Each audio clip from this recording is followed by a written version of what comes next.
The labyrinths were where the purified C'est arsenic was mignon. collected.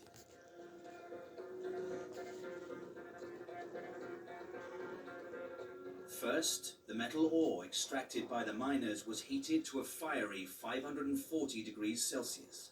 Voilà. During this process, Paddling, the it's arsenic called. separated from the metals It's a and turned into soothing, gas. rhythmic pouring. That gas was fed through They flues like that to led do. to labyrinth chambers, It where it cooled purrs down as and well. solidified as crystals. Oh la la. The doorways would have been unplugged, opened up, and then workers would go in with shovels and brooms and basically remove all the arsenic soot, as it was called, from the interior of the labyrinth.